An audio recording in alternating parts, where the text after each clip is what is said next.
আচলতে মন্ত্ৰী মহোদয়ে আহি পেলাই আমাৰ ইয়াত বিজ্ঞান শাখাটো খুলি দিলে।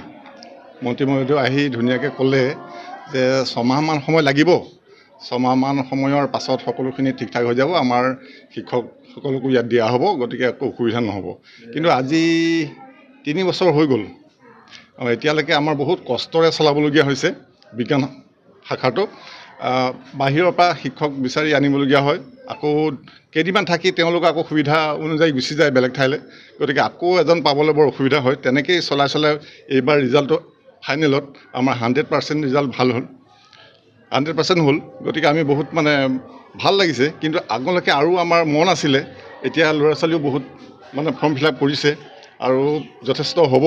কিন্তু যদি এনেকুৱা অসুবিধাই হৈ থাকে তেতিয়াহ'লে আমাৰ বহুত কষ্ট হ'ব আগলৈ চলাই নিবলৈ। নাই, আমাৰ চাৰিওফালে নাই। মাধৱদেৱ ইউনিভাৰ্চিটিত সেইটো বন্ধ কৰি দিলে বুলি শুনিছোঁ। গতিকে এতিয়াতো আৰু আমাক বিশেষ প্ৰয়োজন, নাৰায়ণপুৰ উচ্চতৰ মাধ্যমিক বিদ্যালয়ত বিজ্ঞান শাখাটো বিশেষ প্ৰয়োজন। হয়, মাধৱদেৱ কলেজৰ পৰা মাধৱদেৱ বিশ্ববিদ্যালয়লৈ উন্নীত হোৱাৰ পৰ্যায়ত যেতিয়া তাত উচ্চতৰ মাধ্যমিক শাখাটো কৰ্তন কৰা হৈছিল, বৃহত্তৰ বৰনাৰায়ণপুৰৰ শৈক্ষিক দিশত বিজ্ঞান শাখাৰ এখন উচ্চতৰ মাধ্যমিক বিদ্যালয়ৰ অতিকে প্ৰয়োজন আছিল।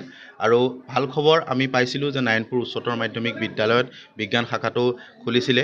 কিন্তু যোৱা 3 বছৰ ধৰি পেলাই ইয়াত সেই শাখা সম্পূৰ্ণৰূপে খোলাৰ পিছতো পৰ্যাপ্ত পৰিমাণে শিক্ষকৰ অভাৱত ইয়াত ছাত্ৰ ছাত্ৰীয়ে যথেষ্ট অসুবিধা পাইছে। আৰু গোটেই অঞ্চলটোত চৰকাৰী বিজ্ঞান শাখাৰ উচ্চতৰ মাধ্যমিক বিদ্যালয় এখনো নাই, এইখনেই আছে একমাত্ৰ নাৰায়ণপুৰ উচ্চতৰ মাধ্যমিক বিদ্যালয়। বৰ্তমান আমি ইয়াত অংশকালীনভাৱে মই ৰসায়ন বিজ্ঞানৰ পাঠদান কৰি আহিছোঁ।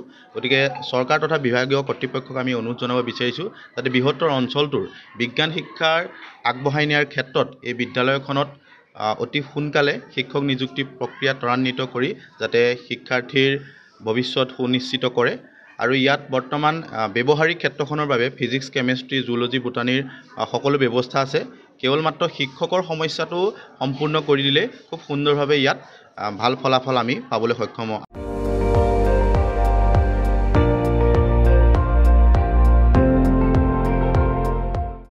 আপুনি চাই আছে ND24, সৰ্বশ্ৰেষ্ঠ নহয় সৰ্বোত্তমৰ দৌৰত।